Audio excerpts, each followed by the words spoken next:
I never...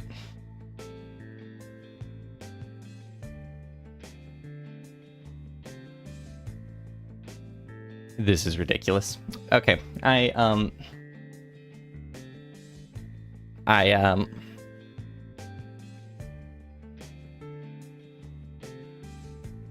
So,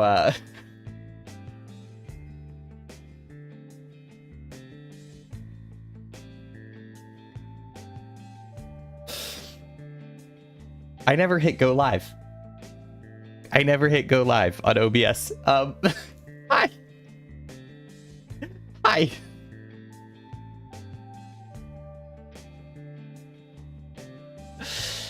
I was sitting there in the starting soon screen. I was like, and then I saw it was like so, and I was like dealing with, and I was like, why isn't my stream saying that it's going? And I was just kind of like, that explains it. And then I opened up my YouTube and I was like, what do you mean upcoming? I should be live. And I look and I never press go live. Anyways, hey, it's Poisson Variance, your mathematical maestro and LaTeX. From the top, hey, it's Poisson Variance, your mathematical maestro and LaTeX linguist. Hi.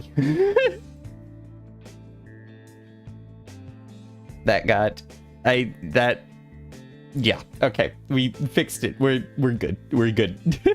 We're good. Turns out I have to stream if I want to stream. This is a revelation not known to most people.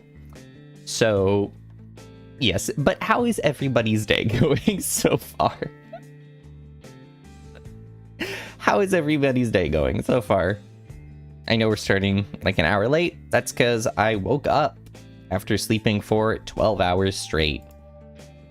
Well, not straight. I think at one point I woke up for a little bit, and then I fell back asleep. But yes, I crashed like crazy.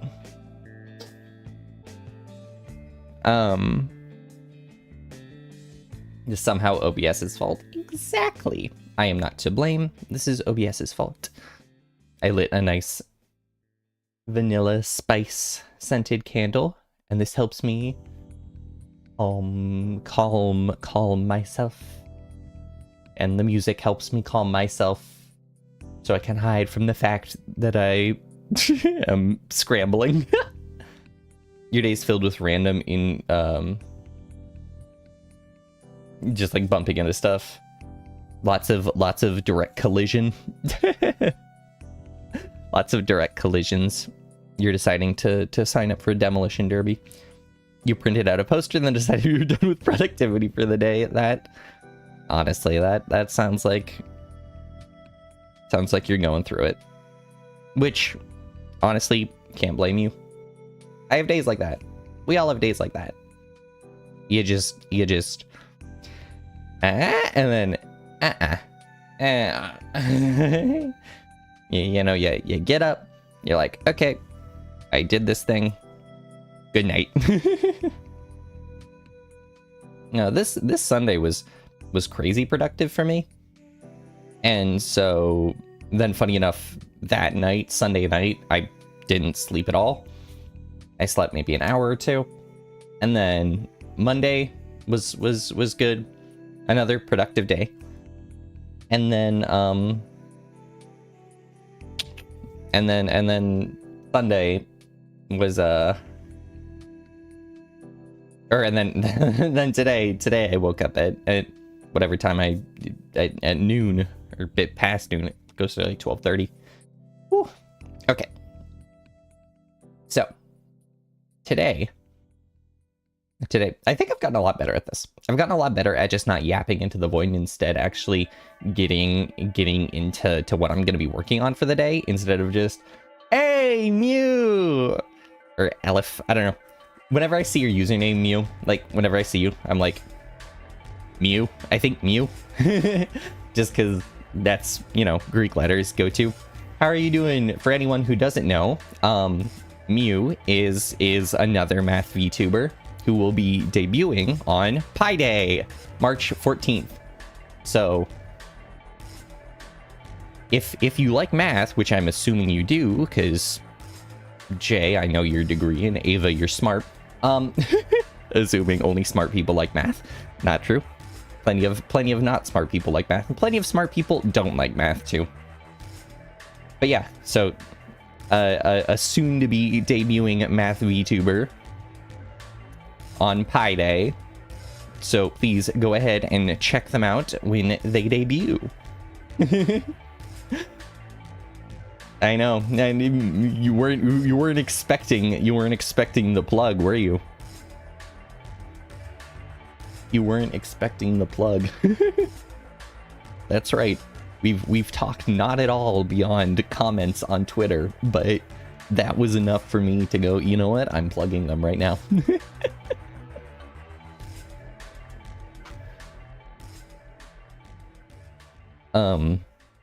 But yes, dumb as a rock, and you like, man, you're not dumb, Jay. It doesn't mean you're smart, but you're not.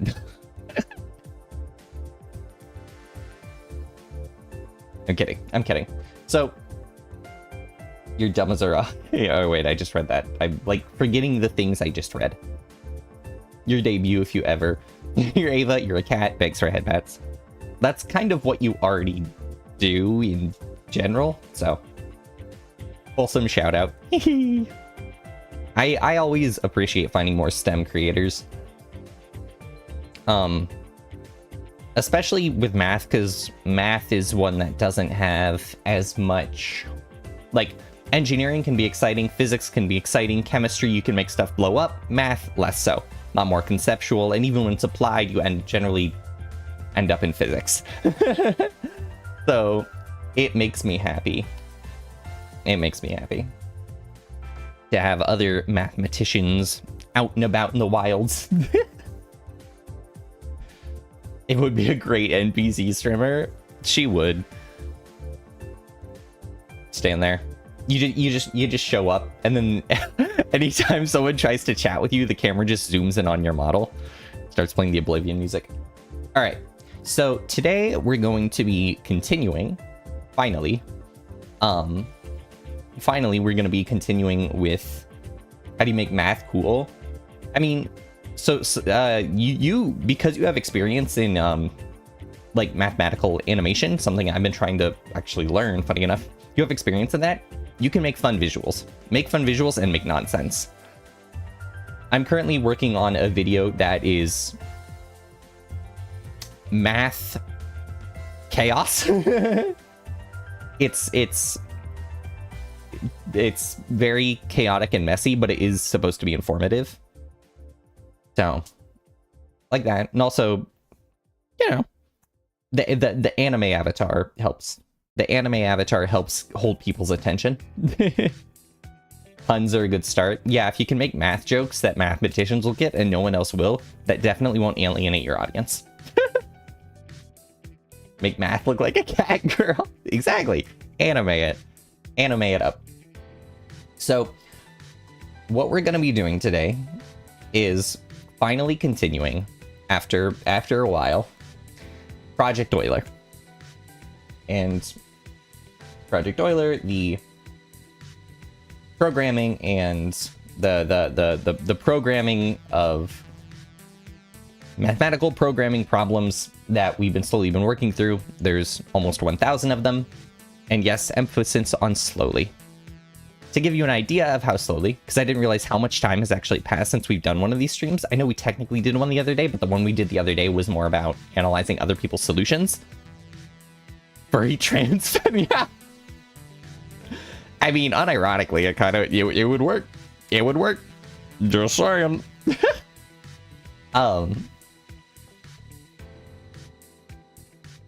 So they any open set containing your audience also contains another person, thus they can help you. But wait, but aren't audience values measured in integers, so therefore it's not an open set? Like, there's, I can very easily draw a metric ball. I can draw a ball around any audience member, and have it not interact with another audience member. Like, we have, in fact, a bunch of individual points. My audience is not an open set. I can define a topology on the integers. Okay, yes, but I'm thinking in purely, you know what? We're thinking number line. Let me be right. Let me be right, Jay. Anyways, to give you an idea of how long it's been since we've done one of these, are you gonna leave on a math joke? Okay, let's let Mew hit their math joke. You ever just begin reading a book seriously and call out for work the next week so you can do nothing but read all week? Me too. Did you call out for work? Seriously? Did you call out for work? Seriously?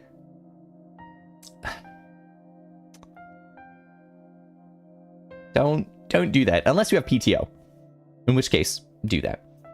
The applied math people, no respect for topologies. Well, okay, I do love analysis. It's funny that I'm applied math. I am applied math, but I am a big fan of analysis. Which, in many cases, does not meld exactly. but. What do you call a baby eigensheet?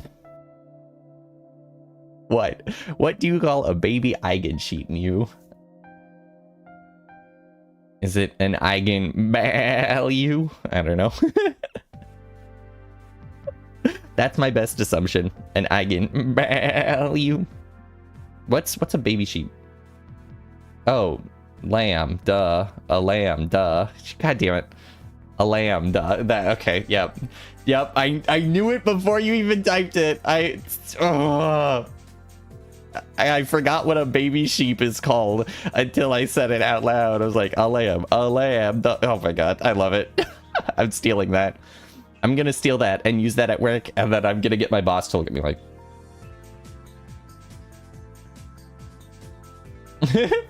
I love it.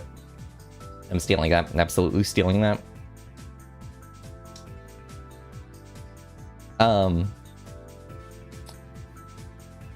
Poisson making sheep noises are not on your 2026 bingo card. Then you gotta update that bingo card. You gotta make it as confusing as possible. For real. Be prepared for anything at this rate. 2026 is gonna be crazy.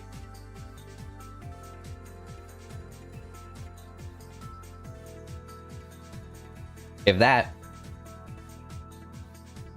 wasn't on your bingo card, I have something. I have something that's gonna add to your unsureness.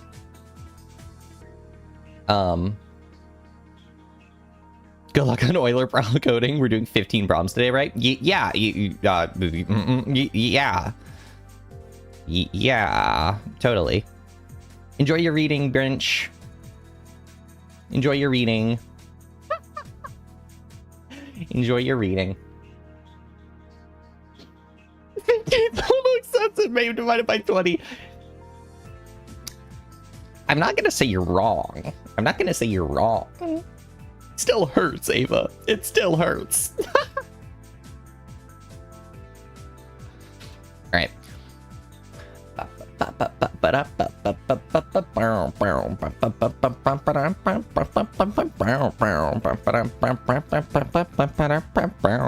ADHD taking over. I mean, DHDA taking over. Anyways. God, oh, right. I forgot we were doing that whole thing. Wrench has the world's most unsure job. That has to do with bones. And only, like... And yeah, bones and not common. And I think that were they human bones or animal bones? Did we ever narrow that down? Did we ever narrow down? You're gonna get... We're gonna get 3/4, 75% of the way, which is above the 50. 3/4 of the way through a problem. Yeah. Okay. Fair enough. You know what? That's fair. We're getting it mostly through a problem. What? Yeah, so what's a job that handles human bones that's uncommon? I have no idea. Bone taster. I don't know. Chef. Did we just butcher? I think we guessed all those. I'll never remember. Anyways, enjoy your book series. Perhaps you're an author. Perhaps you're an author. This is going to be real big hint. The bones are not human or animal. They're fake. Museum curator. I don't know. Fake. Maybe yeah, I don't know. Making... I don't know. Ballistics gel.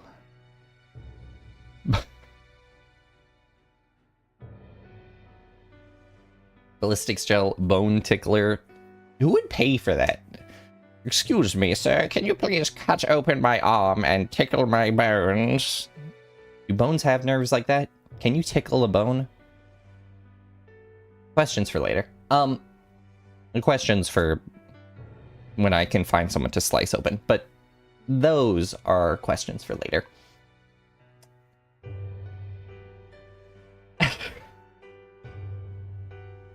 Prop master.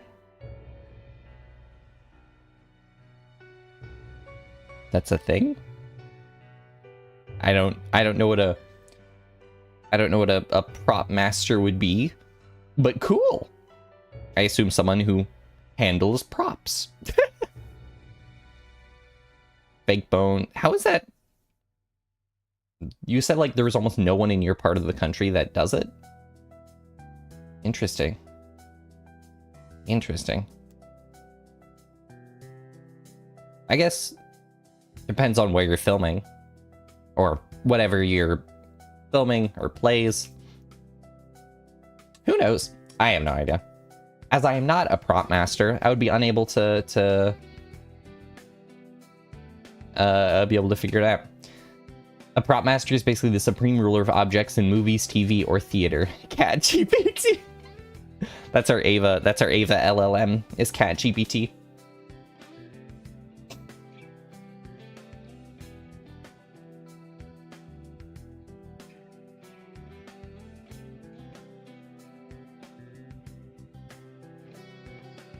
That was a chat to read, Jay.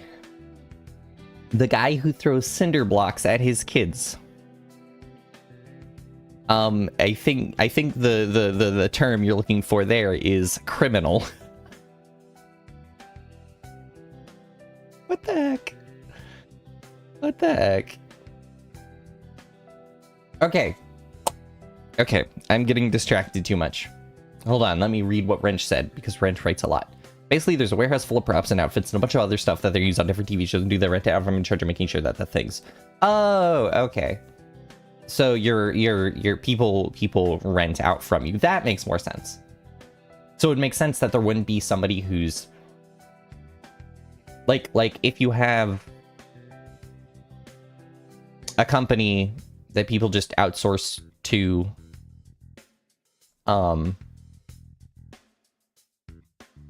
but yeah, so no one it's like renting tools from Home Depot. Everybody doesn't need a power drill. I don't need a power drill. I can rent one. Chainsaw, belt sander, angry man with a hatchet. You can rent all of that from Home Depot. Well, one of them you find behind the Home Depot, but I digress. So,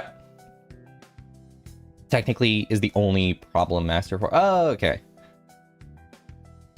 You know, because you're the best. Now I just feel like you're plugging your company. I feel like you're plugging your company. Don't self-advertise here.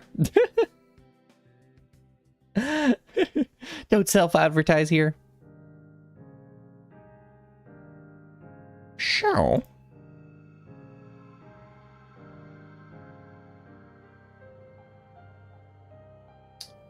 Hold on a minute. Hold on a minute. Let's...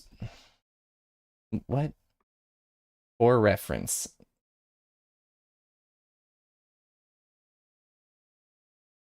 For reference.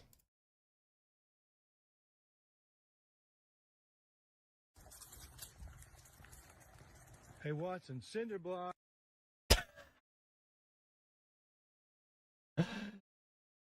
That was okay. Was okay. Not the funniest. Not the funniest, but relatively humorous. We'll let it pass. You ever make a large-scale TV or movie production, you'll make sure to get in touch. Shameless plug. Yes. I'll allow it because it's a fellow math VTuber. And also I straight up did it for you earlier. I'll allow it. No, but have a good day. Have a good day, Mew. It's a fake cinder block. Well, it's still not very funny. Please only send in funny videos, okay? It's like being improv. Remember, when you're doing improv, like especially improv training or practice, you can only be funny. If you're not funny, then it doesn't work. You have to try to be funny at all times. Same with being a content creator. No one ever wants to hear a single thing about your life. They want to hear the funny stuff. I'm sorry I have to graduate. I don't have any funny things to say. You run away. Okay.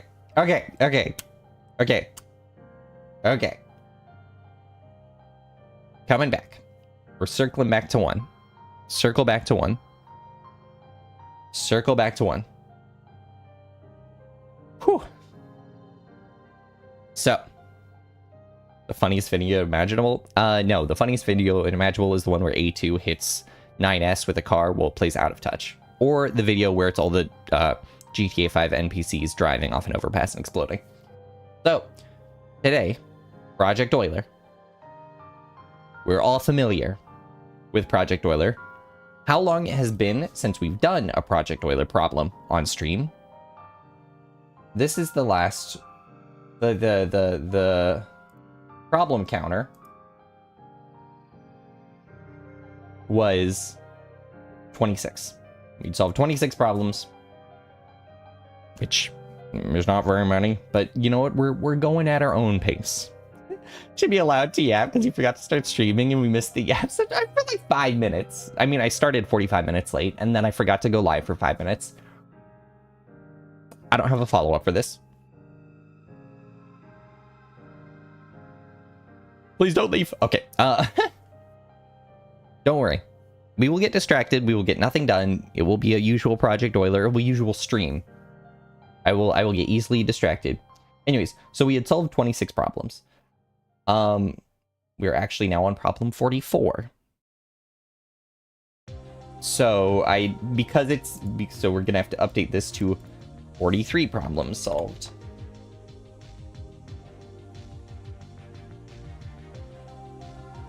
And I wish my code was on... My code is on my Mac, because I do it, well, like, it runs way faster. All the computations run crazy fast on my Mac compared to my PC, which shows how out of date my PC is. My Mac is running an M3 chip, and but yeah, so for someone who works relatively slowly on these, I feel like I've gotten a little bit smarter, a little bit better. So, progress there. Something to be mildly proud of on my part, at least. Bye, parasocial friendship ended with Poisson invariance. No! Mew debuting on Pi Day as your new Oshi. Please no. Please don't ditch me for the other math VTuber. Please, I don't care if they're smarter than me, please. Yeah, I feel like it is a fair amount of progress made. So, I'm gonna open up Project Euler so I actually have the problem on my screen.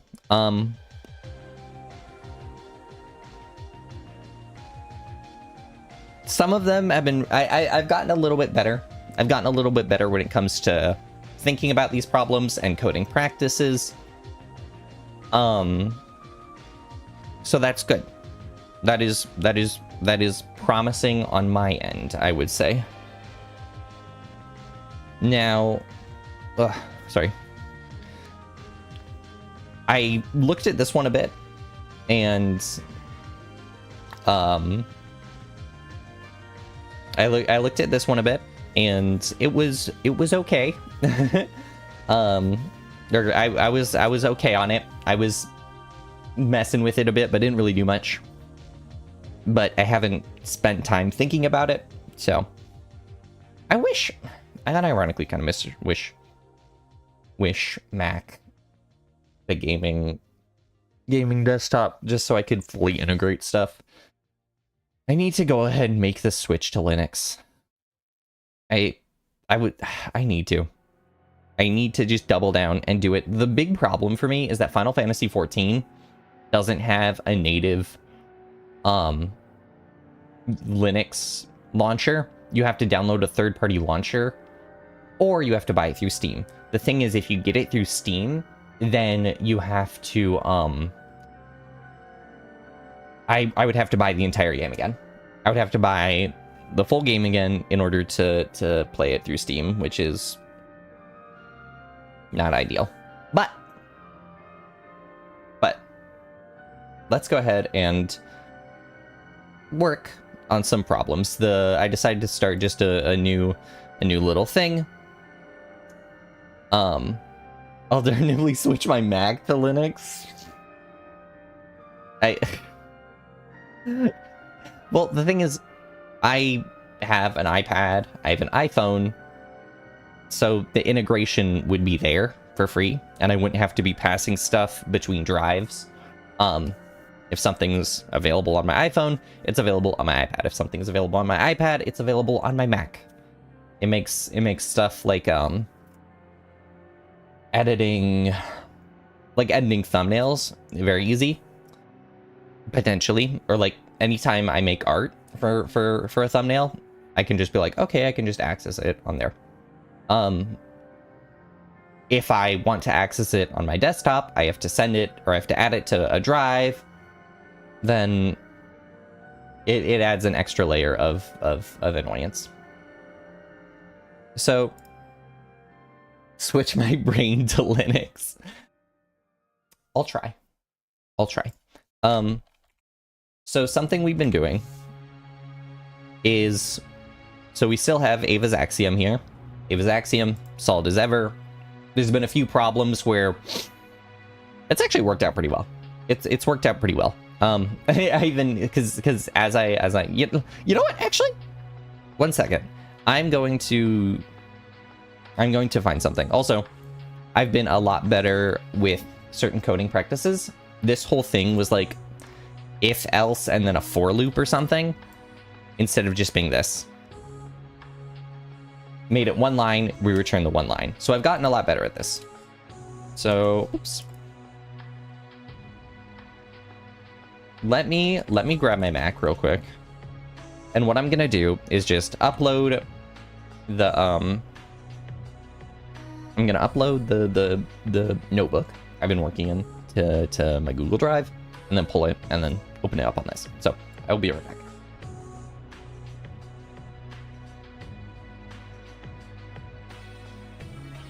All right, I'm right back.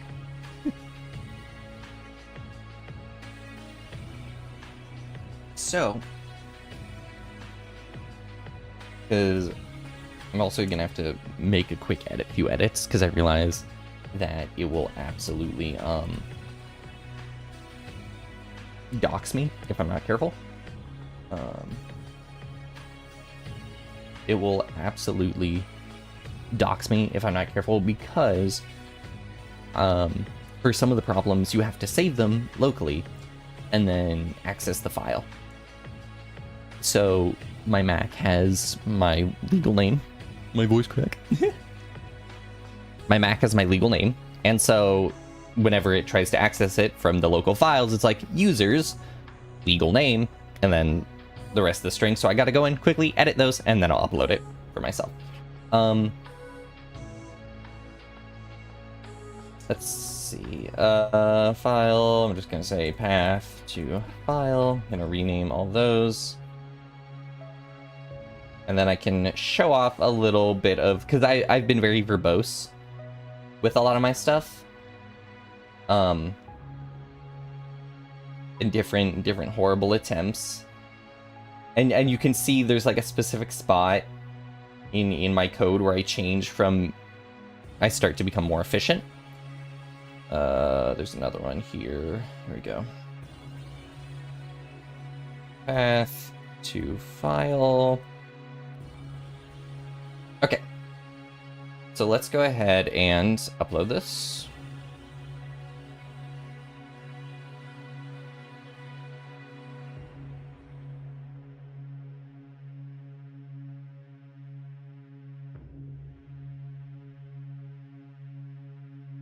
Documents.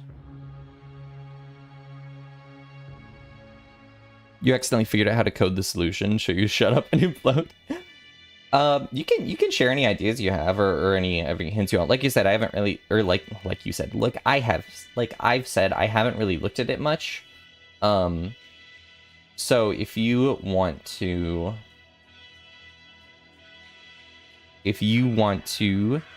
share any info you have on it, that's more than welcome.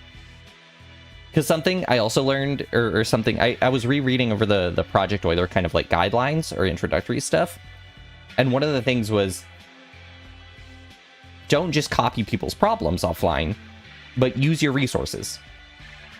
If you have information about a theorem, if you have information about things code does, or you have different ideas, find those ideas or share those ideas, because those can be really beneficial to others and to yourself when it comes to understanding new concepts from different perspectives. Okay.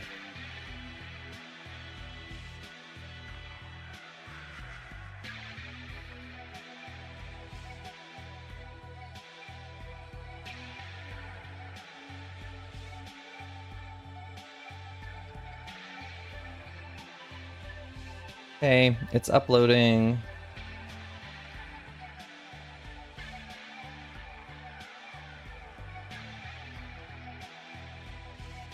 Okay, should be uploaded.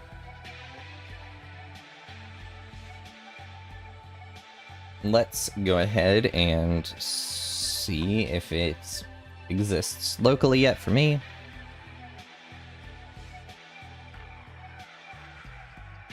It does, awesome.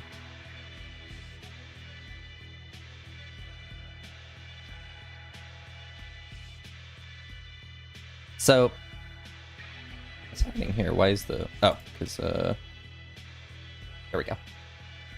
You want to type the code correctly into the code editor? Oh! See, this whole time I was under the impression that you could just type whatever and then you would get the correct answer. That's actually kind of how I explained, that's kind of how I explained black box machine learning models to someone the other day. And it was with, you have a calculator. You plug in 5 plus 5. You understand the concept of 5 and then the operation plus, and then plus 5. You don't need to know what the answer is, but you understand what the operation is doing.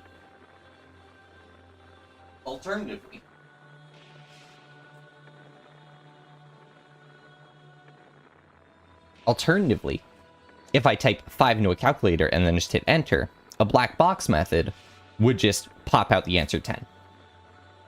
I don't know what it did. Did it do 5 plus 5? Did it do 5 times 2? Did it 5 plus 1? Did it do 5 plus 10 minus 5? Did it do 5 plus 120 minus 115? I don't know. There's a ton of different options about it, but I don't really know. And so that was my best way to, but it's like, I don't need to understand all the little things the calculator is doing. I need to understand the general operation. I need to be able to have input or insight into the operation that the calculator is doing. And then it is valid for being a transparent method. I don't actually know the term that would be opposite black box. Anyways, so see a bunch of little things and whatnot. See, this previously said like, haha, this is my name. This is my legal name. I changed that. So a bunch of these, Fibonacci sequence. Some of these are horrible. That's disgusting. This one, I ended up finding a better answer on Stack Overflow, and so I was like, oh, this is interesting. How exactly are they doing that? And then messed with that. Horrible. Fine, because, like, this could have just been, yeah. This is disgusting. And then I start to get a bit smarter. Problem 31 is when I start to figure out how to properly do stuff a bit better. That's still gross. Then I start to decide if I start to save time by defining stuff with lambda. I start to condense some stuff. Get a bit better. I get a function that does the span of stuff. That, the -3 accounts for, oh wait. That doesn't even make any sense because I removed the -3 from there. I start to explain to myself what I'm doing. Circular primes are this. The digits themselves do not have to be prime. And then, like, for this, I define, like, how to rotate through a value, how to just do a circular prime. This, return false. Is prime still comes through clutch. This is a bit brute force, but it works out. It ends up taking like a minute and a half, so it's a bit past what they want. They want a minute. This is so I can remember how being binary works. And it's a funny sentence out of context. So then we're like, okay, we can easily create a string and then just turn it to binary. If the binary is equal to the reverse, it goes by, this whole thing gets solved in like a second, if even. I explain how truncatable primes work. Trunc left to right, trunc right to left. So it's gotten, I've gotten smarter. This thing, even though it seems messy, runs in like 0.1 seconds, if even. This is pretty simple. A lot of them are pretty straightforward because there's still no levels. I include like examples. This is a 4-pan digital prime. What's the lowest? Boom, boom, boom. Then you can return. This one also runs surprisingly fast. All right, because we start at 1 billion and then work backwards, so it ends up working out fine. And we do little things. We're like, okay, we don't need odd numbers, or we only need odd numbers. And we don't need anything that's divisible by 5. So our only options for prime numbers are 1, 3, 7s, and 9s. If it's pan-digital and is prime, then we can return it. Also runs fast. Read in a TXT file. That's a file. Then a lot of this stuff looks messy, but is busy work. It's a triangle number. Opens as that. We replace that for that. Length is equal to that. We do a triangle number. Forward in that. If that's true, counter plus equals 1. I could have done this more efficiently. This is me testing how different functions work. What I do is I end up doing something here, and then underneath it, I work on it a little bit. I'm like, okay, does that work like that? Does that work like that? Does that work like that? If so, and squid is always my go-to test word. Summing that, and then checking if my math was correct. Pan-digital numbers again. There's a lot that have to do with pan-digital numbers. I didn't know what a pan-digital number was before the other day, and now it's been in like 5 of the problems or something recently.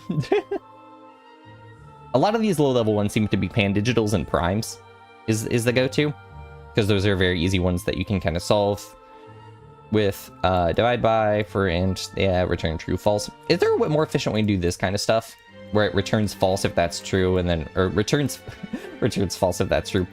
If we hit that situation, return false, otherwise return true. I don't really know. Because I guess this also, even though it's an O of n length, it's a big O of n length.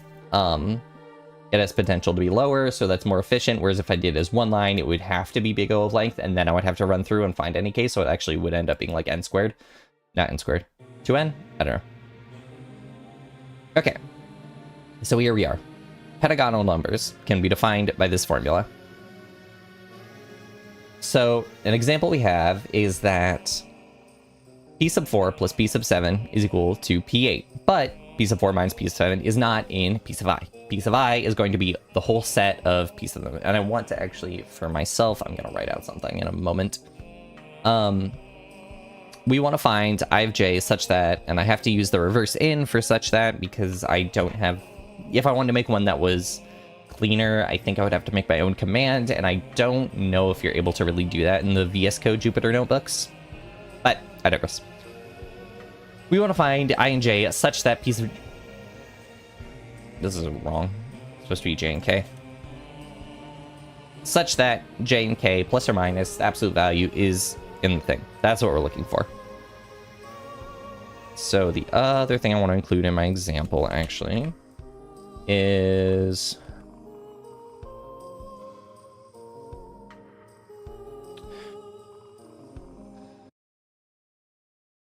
Sorry, I'm going to change to the Beltmatic music.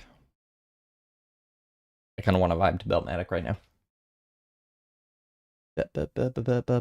Beat for Beltmatic.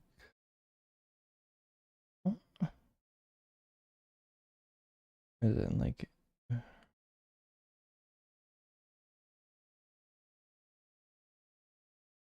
Where's my Beltmatic OSD? Oh, I guess I didn't save it. I thought I did. Whack. Okay.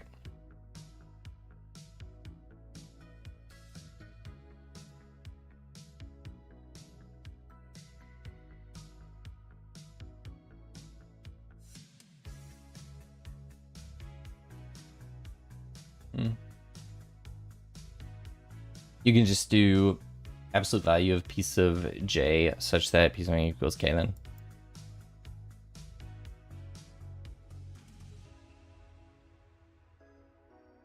You can just do the absolute value.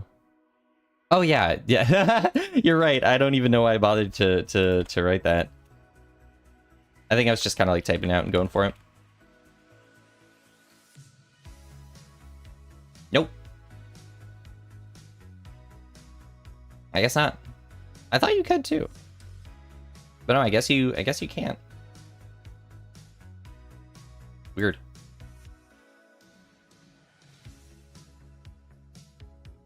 I don't know why that... I figured that... I'm surprised actually that's not a command, but... I didn't know that. Anyways,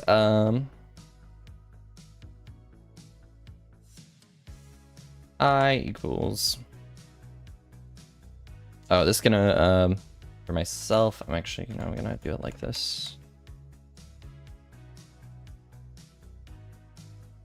First 10 digits, and the only reason I'm doing this, not digits, I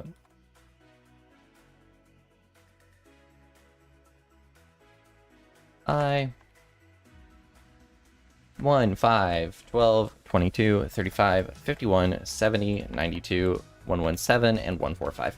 So the thing that throws me off, and what I wanted to be careful about, because I have an idea. I have an idea that's technically throw at a dartboard. I'm actually going to take all of this, and we're going to copy it into our little part 3 here. So the thing that throws me off, I guess, is... Nope, I want that to be Python. Okay. The thing that throws me off is that... So there's one number where this is true. And I was looking for something purely mathematical. What's the relation? What's the relation? Or can we use our n's, our relation between our n's here, to then solve for the n such that this is true? So I ended up trying a few different things on a whiteboard. No, sorry, not on a whiteboard, on an iPad that I was half asleep while doing. And by the sounds of things, I'm still a bit half asleep now. I was half asleep while doing, and so I ended up doing the math wrong a few different times. Then I tried it again. I was like, how does every time I do this I get a different answer? But the ideas were like, if 4 is n, then n minus or n plus 3 is equal to 2n and stuff, and trying to find different patterns there. Then if we do the opposite, we get something. Didn't really get anywhere with that. Ended up just finding a solution that was like 4/3, and I was like, okay, if I have to work with integers, and then I plugged in, I was like, oh wait, 4/3, and then you multiply it by 3, and then you end up just getting back to this, so it doesn't really matter.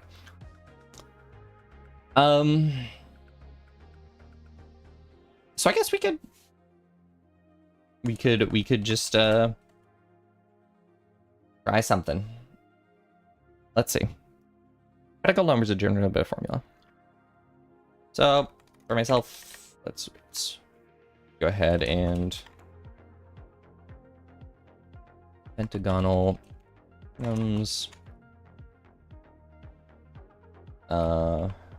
n be an integer return. I've also been a lot better about doing this, making functions that are going to return specific data types. So if it throws the wrong data type, okay, then we're wrong. This is going to return an integer as well. Return. What was it? N times 3 times n minus 1. All that divided by 2. Okay, cool. Then we want to... So in a brute force method, I feel like what we could do is just go ahead and start running through them. We could just say, oh, this is this, this is this, this is... That's what I wanted to do. I wanted to look at what are the different properties of pentagonal numbers. Because the name itself makes me believe that there's something in there that, like why pentagon? I'm not seeing the connection, at least.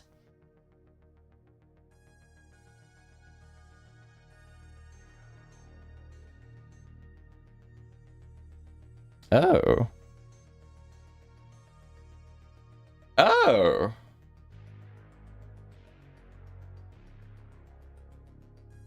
Well, this is a cool one. A cool property I didn't know. See, this is why you Google about the information. Maybe this was obvious. Maybe not.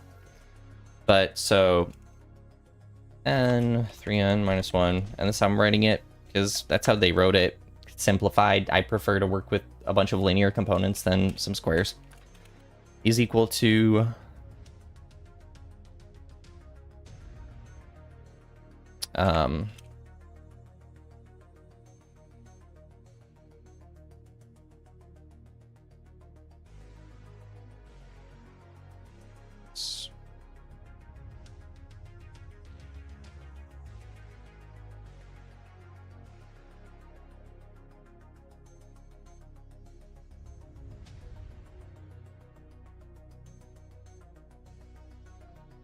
that's still an n. Let's put a space there. And this is a 2. Like that. Didn't know about that. Expected and or end at the end of input for P matrix. Oh, because I did a space there. There we go. Alright, so our terms are equal to n choose 1 plus 3 times n choose 2. So with that in mind, could that make it easier to solve? As long as I'm taking time to think about this and making Ava suffer, that makes me happy. So. Oh, that's why it's called a pentagonal number. I was curious why it was called a pentagonal number, and now I have an answer. Let's go ahead and save that here. I'm gonna drop this on the screen real quick.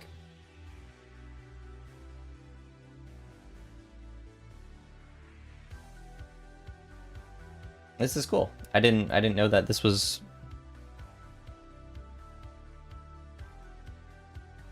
because our answers end up forming that kind of shape. Cool. God, I'm so hungry right now.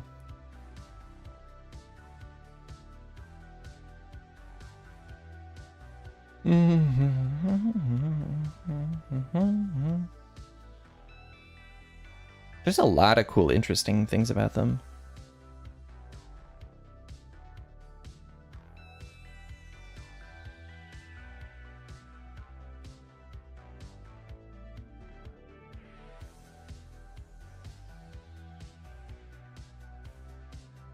Sorry, I'm just reading this Wikipedia page now. I'm like, whoa, there's like a lot of cool properties. That's what's something I really appreciate out of Project Euler, is that you have so many cool different properties that you end up learning about different terms. There's square pentagonal numbers.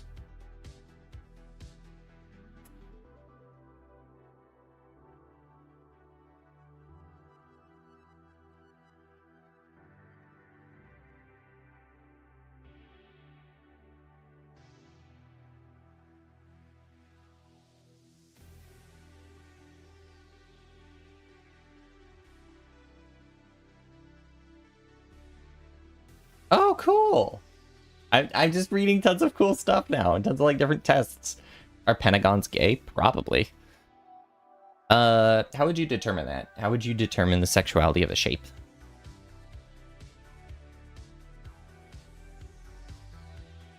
Like, so if you have a number x, then you can solve if you can solve a little formula, or you can compute a little formula for any value x, and if that formula is true, or if that formula returns a natural number, then we are in fact a pentagonal number. And then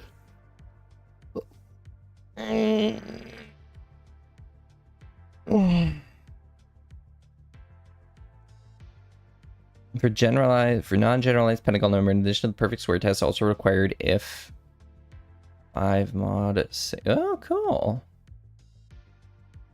If that's equal to 5 mod 6. Equivalent. I'm just getting completely distracted.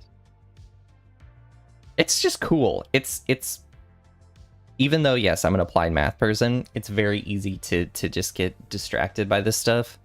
Because it is really cool to see all these different relationships.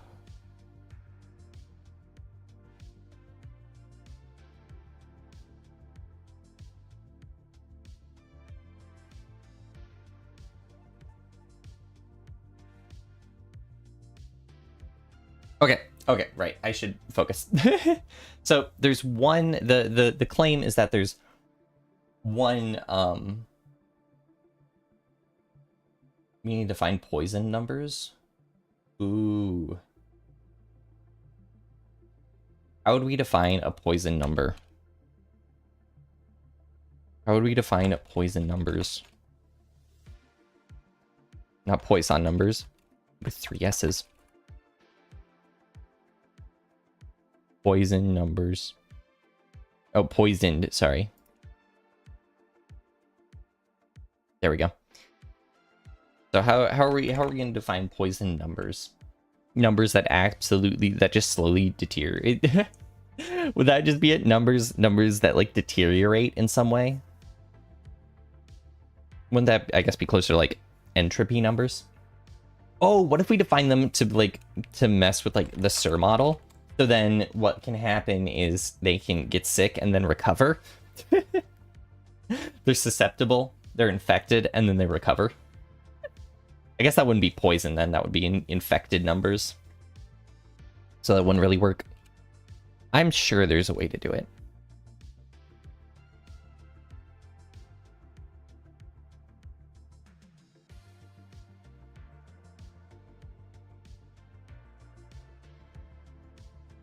Oh. What's a SIR model? Oh, a SIR model. So a SIR model is susceptible, infected, recovered. And so it's a way to measure basically how a population based off a few different rates will, you know, let me get the exact formula for you.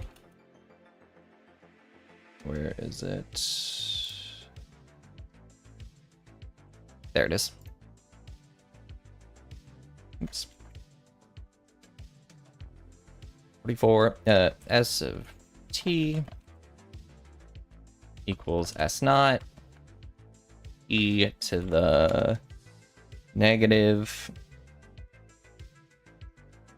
R of 0. I guess I could technically call that R naught, but for consistency, times the fraction of R of t minus R naught all over, oops, n, where n is, that should be infected, right?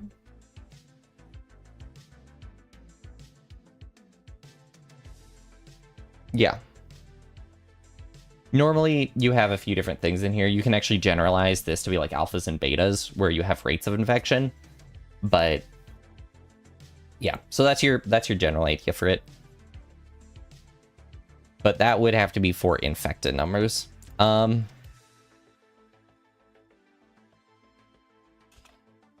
infected numbers, not poison numbers. It's so weird to be writing the word poison instead of Poisson. I don't feel comfortable with it. I don't feel comfortable writing poison instead of Poisson. E to the negative x is poisoned. Might have a point. Yeah, it might have a pointsond. Because it never died. But I feel like you can die from poison. Like,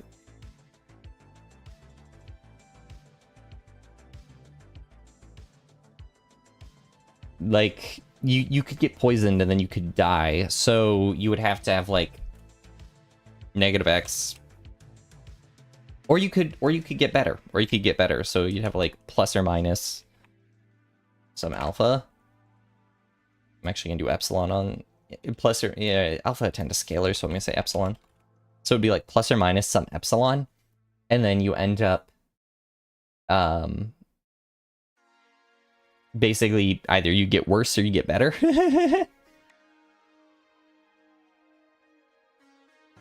So I don't know. Well, I guess no, because that would, well,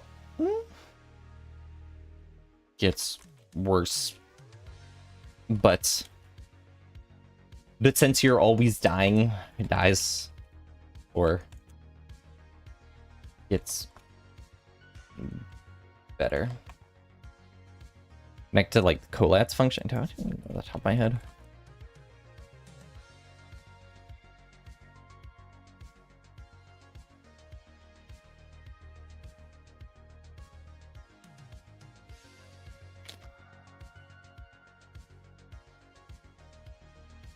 Oh wait, are you talking about?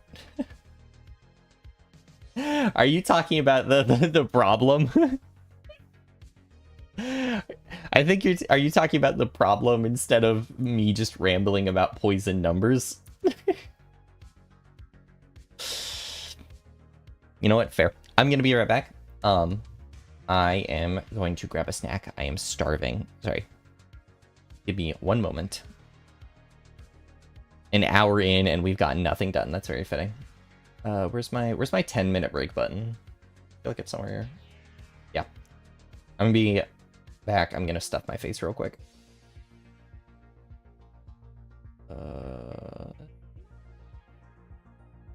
So let's return at 2 after. Where am I? Where? There I am. I'll be back. Enjoy the music.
Oh, wait, I don't exist.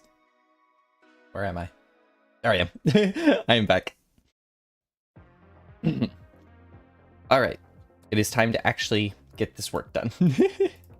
After rambling and yapping for a bit, and stuffing my face, just a little bit, just some blueberries, some pistachios, and some caramel. Put them all together. What do you get? I don't know.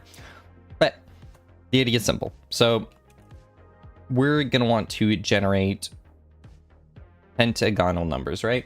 I ended up thinking about this and I was like, oh yeah. Okay.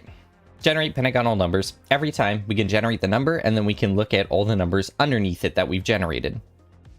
Because what we can do is kind of then iteratively check without having to go through a bunch of pentagonal numbers and stuff. So it has potential to take a while. I was hoping there would be a way to like solve for n and then go from there. But, well, there probably is. I don't know what it would be off the top of my head. So let's go ahead and do that. So we want to do, excuse me. I'm gonna do a while loop. Should I do a while loop or a for loop? Because it's what it's gonna do is the what's the nature? I wanna add a very direct mathematical notation to my idea. My idea is essentially piece of n plus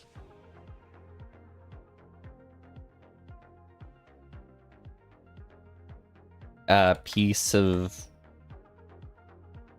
n and then minus all previous terms.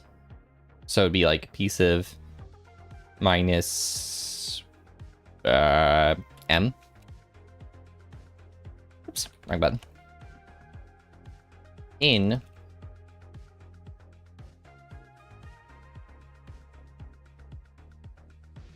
come on, you. I'm forgetting how to type. And then we have that piece of n minus piece of n minus m is in the same thing. Okay, let's do this. Okay. So we'll do a while loop because we don't actually know the limit that this could run on.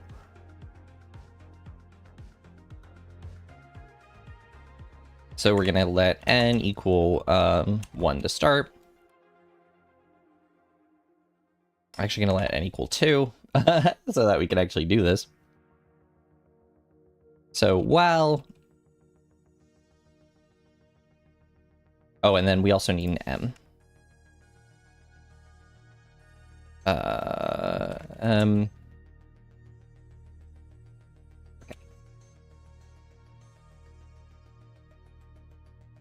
I'm actually going to call this just... Why am I bothering to do this? I can do this whole thing as a lambda. I can just be like lambda equal... Or, sorry. E equals lambda n.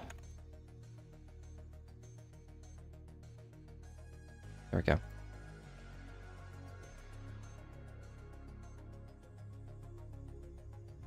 What just happened there? What just happened there? P of n plus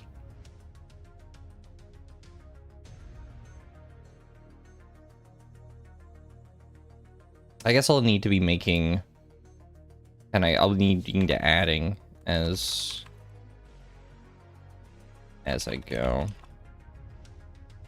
Then we can optimize. So what I do, this is worth mentioning, generally what I do is I write something and then optimize after. And minus m. I guess this wouldn't work, huh? This p of, well, p of 0 can exist. Okay, that's fine. Yep.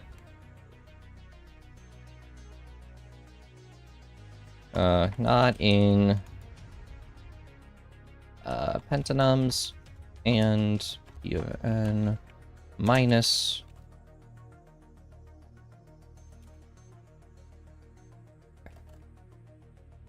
So we run with our conditions, and then we would just We just n plus equals 1, m plus equals 1.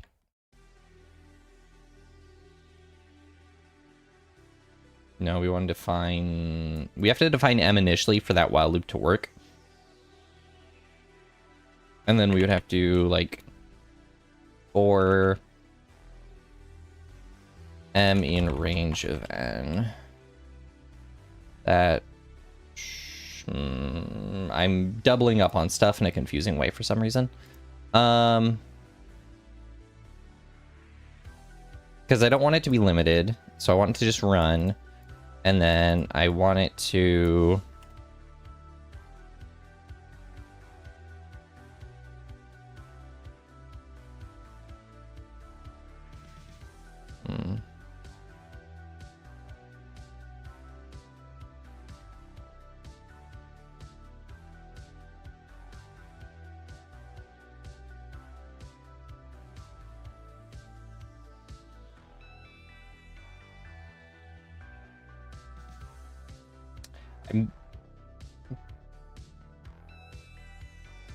I've bogged down myself by thinking too fast. My brain is overloading. Want that to be true. We want that to be true. For that in range of that. We then calculate it. Wait,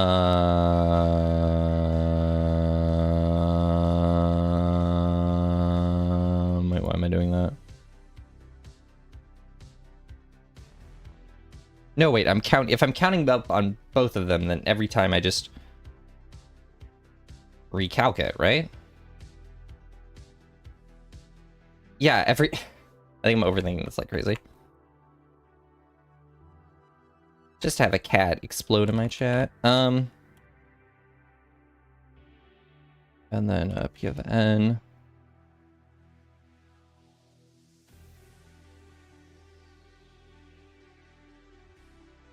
And then P of m will already be in there. And I guess P of 0 as well. This is probably so gross. Am I even thinking about this right?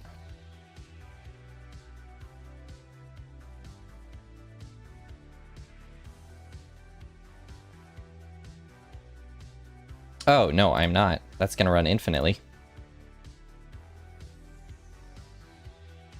Oh, the cat exploded. Happens to the best of us. There we go. I think that should work. I'm not crazy, right? Also, this thing runs crazy slow. Hold on a minute. Let me run this. My laptop is still sitting next to me. Let me run this on my laptop and see if this happens like 2 seconds. Because there's a non-zero chance that it does. In which case, I might have to figure out how to run Project Euler through my Mac. Streams.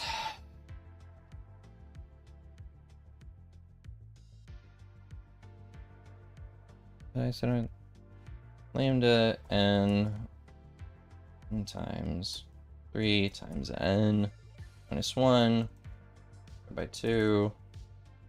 Problem 44 m and n equals 1 and 2. Pentanums equals p of 0 while p of n plus p of n minus m not in pentanums, and same thing, p of n, oops.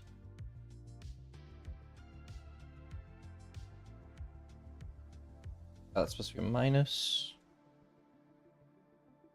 Not in pentanums. Pentanums, append of n and m.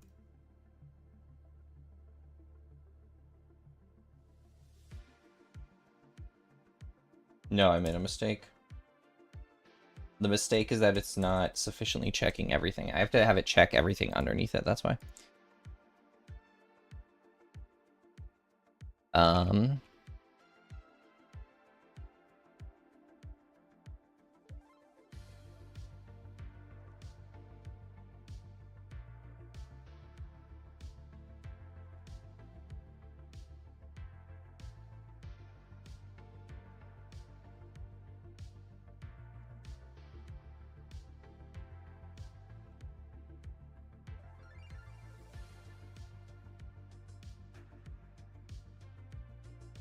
I'm trying to combine a for loop and a while loop for some reason. Well, penta.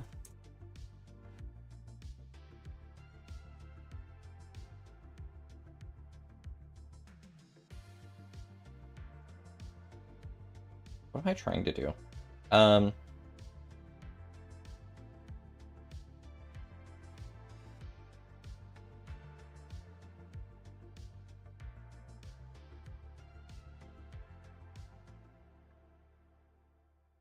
I don't know why I did any of that. Hold on a minute. That's all wrong. Hold on a minute. It's funny. I'm like writing it out on my laptop and I'll transfer it. Sorry. For m in range of n, e of n. Oh, I'm freaking stupid. Okay.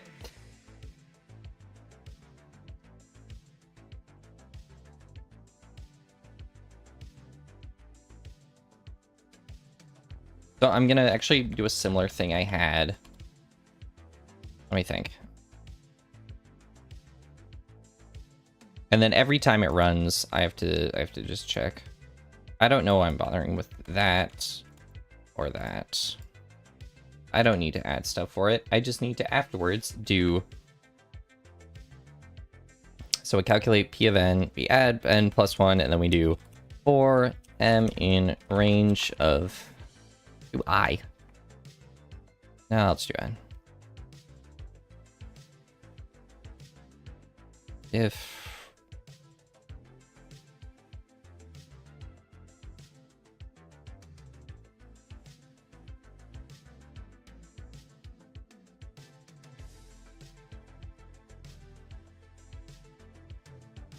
no, that's also, what am I doing? What am I doing? Why the fact that it has that limit is throwing me off.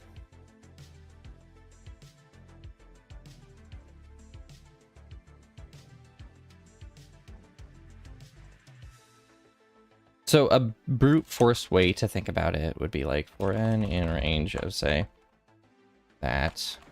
Brute force for m in range of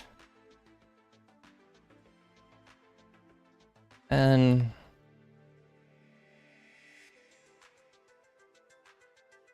Here we go. What? I don't like this, but let's just look at it.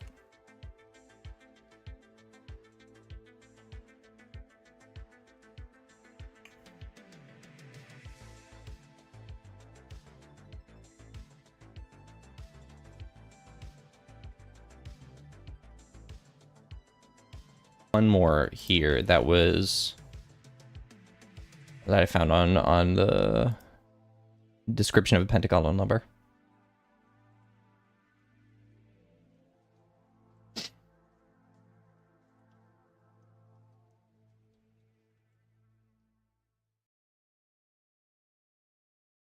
What's a nomen? Plane formed by removing. Oh yeah. Nomen is a plane formed by removing a similar parallelogram from a corner of a larger parallelogram. Or more generally, a figure that added to a given figure makes a larger figure of the same shape. I didn't know that was a thing. A nomen?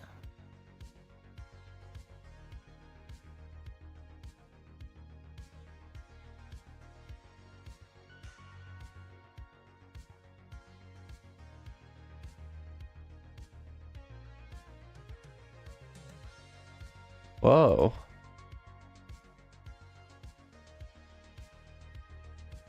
I'm getting... A brain rot got a new update and it almost crashed Roblox. How wonderful. I love that you play Roblox. Just... What? So what's with that? What's with the... Like, that seems so crazy to me. What's with, like, the Roblox thing?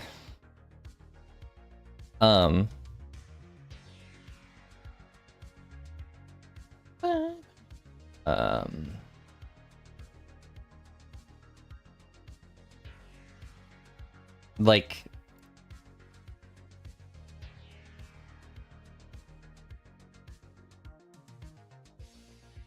Like what's with Roblox like blowing up again?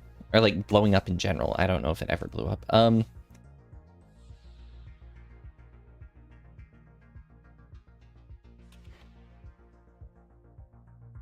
Like why is it? Because I had people at work asking me if I'd played Roblox. And I hadn't even said anything about playing games. They're just like, hey, do you play Roblox? And I was like, what? And then they yeah.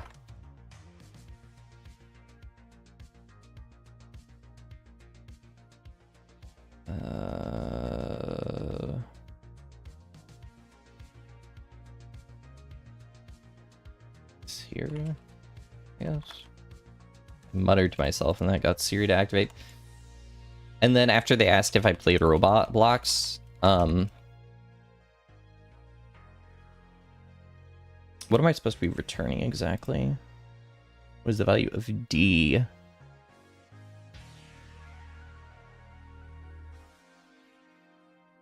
Okay.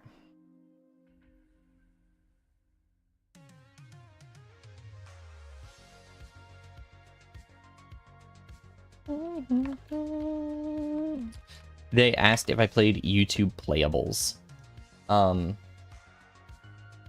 Like, so if I run this same thing on my, I know this is brute forcey, so it's gross. I don't like it. I'm gonna mess with this in a second. I'm gonna see what other people did, and I'm gonna look at optimizing. But it's like, what is so appealing about it? I'm genuinely curious. What is so appealing about it? Because I see tons of people playing it. But I don't get why.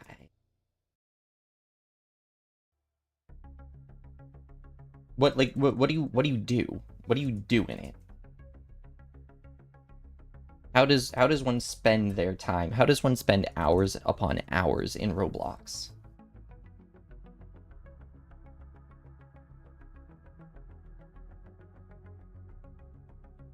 Is it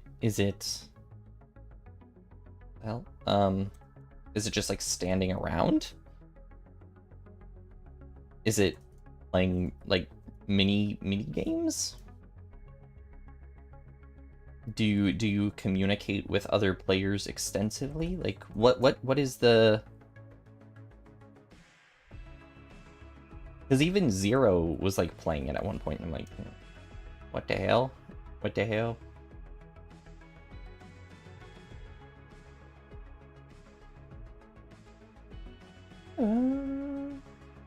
Alright, so the fact that that's running for more than 1 minute means it's no-go.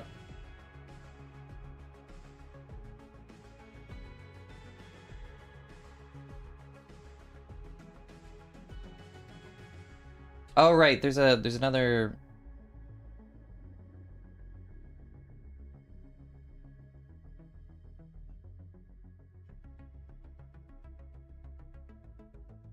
There's another way to check. Where you don't have to iterate through the list, right? Okay. What should I call it?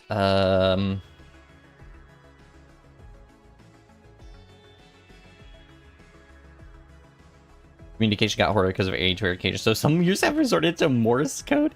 Interesting to have age verification on a. I guess that makes sense. I'm very back and forth on those sorts of things. Because the.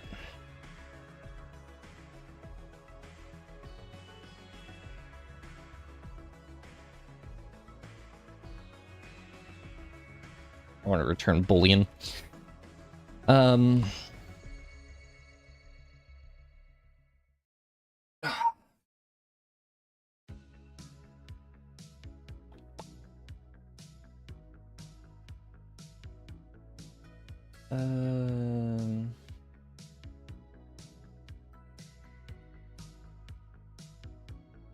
Oh, this is actually going to be on my hand.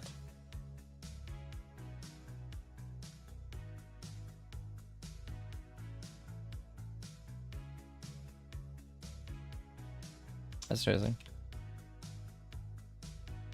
I'm back and forth on it because at some point, yes, it is about protecting yourself. And another point, well, not even so.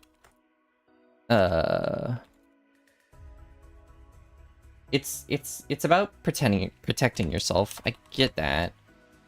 But one of the first things we were taught as kids, my generation at least, was we don't share personal information on the internet. Like you don't share that kind of personal information.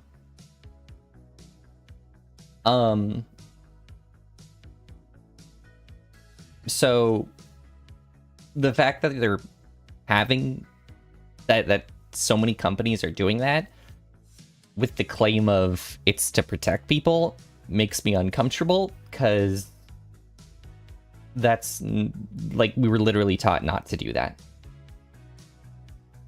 We were literally taught not to do that as kids. And I hate that. iPad kids are dumb and only listen to their iPads. I guess.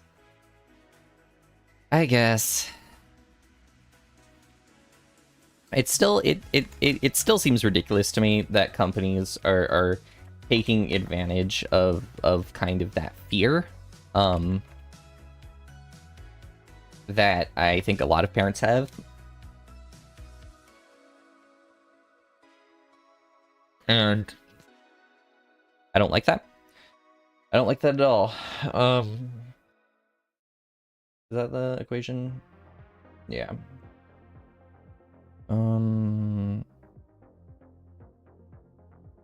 So if that's an integer, and so if this is an integer, then we're good. So I just have to check that.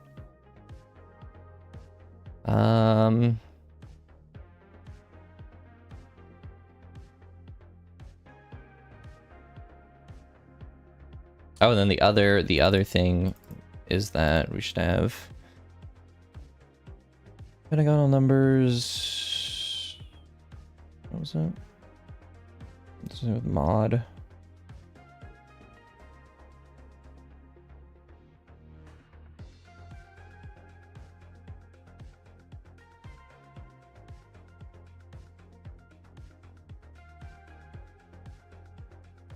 Thing is, you can just use a picture of someone's face on the internet and counter. Right, the Discord age verification thing, I've been seeing people mess with a lot, and then people went into the source code, or like they left it, or not source code. They did something where they went, they got into the information and like saw that it was storing the data, and or like I forget exactly, but it's just crazy. It's just crazy to me that this is where we are, that we're now actively giving, we're supposed to just pour mountains of information into these companies. Like, that's why is that suddenly fine? Why is that suddenly fine? Not. And so the idea that it's safer, and especially with how all the companies are kind of just like doubling down on AI stuff, so it's like it's really friggin' uncomfortable. It's really uncomfortable. It's really uncomfortable.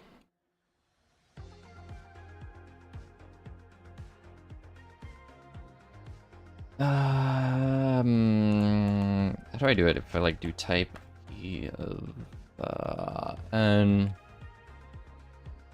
Does that work? And then the other thing it wanted me to check.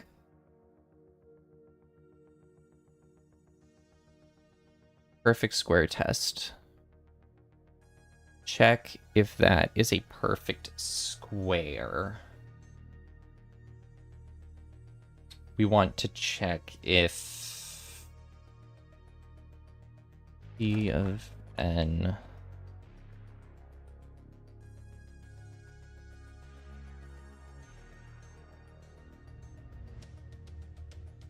squared is equal to, what is it? 1 plus 24x, so it'd be 1 plus 24 times n. And then the other thing, is that valid enough to check for us? I mean, I'm gonna assume that this is an integer. Well, we know that n is gonna be an integer, so I don't actually need to worry about this. This is in itself the perfect square test. And what was the other thing? The square root. Okay, so it's, and the square root of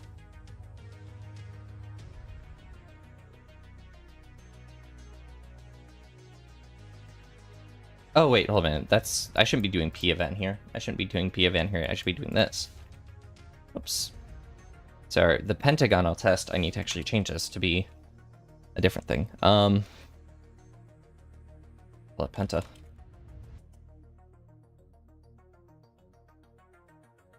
Lambda.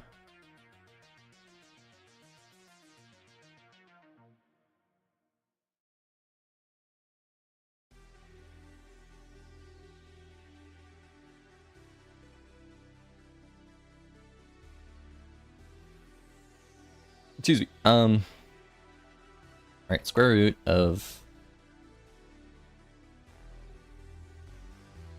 it's the 1 plus or minus, I'm just gonna do plus for this one, I guess, I don't know. Oh wait, no, it's a 1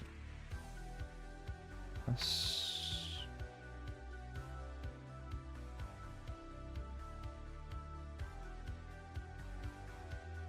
that's n, okay.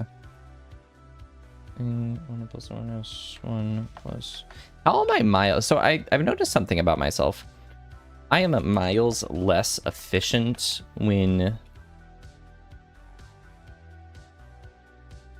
doing this on stream, and I think it's because I wonder part of it's like a stage fright or like an anxiety thing of worrying about like stuff working, and so I'm less willing to kind of just throw my ideas at the wall, and less willing to kind of,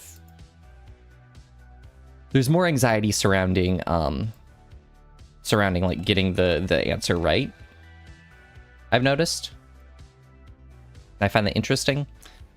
But at the same time, I do enjoy doing it. And so it's tough. It's tough. And then what was the other check? Is that, so we want to check if it's a perfect square, and then we want to check if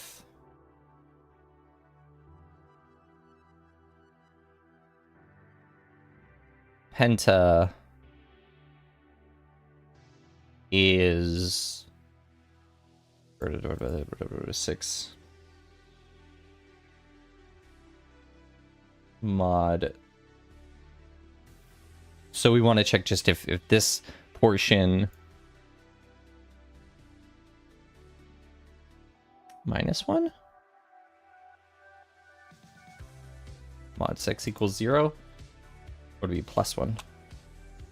Wait, let me write another thing.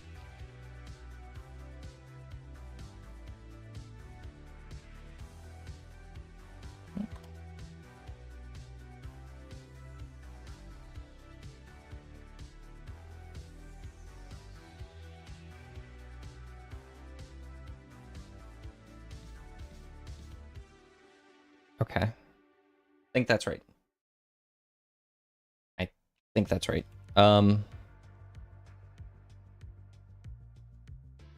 So if both of those are true, then we just return. Oh, wait, can I? Coding practice. I can return both of them. Okay. This checks if it is a pentagonal number. But wouldn't I just be able to... I don't know. Hold on a minute.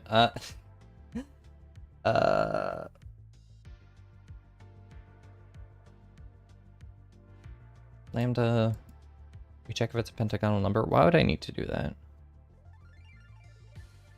That would just be if I was, like, cycling through numbers, right? But...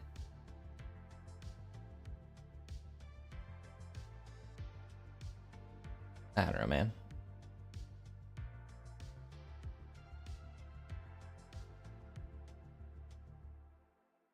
Okay, enjoy your dinner. I might actually be calling it here just because my brain's on freeze as it often is on these. What I'm probably going to do is instead of actually doing more of these streams, I might just shift to making this like a whole video where I go over the stuff. Because I think it's more of a stage fright thing. Don't tell anyone, though. Don't tell anyone. Okay? We good. All right.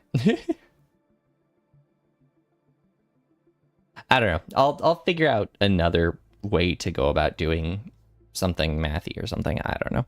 Anyways, I've been Poisson, Variance, your mathematical maestro and LaTeX linguist. Thank you all for watching. We'll see you all tomorrow for Hollow Knight. And bye-bye.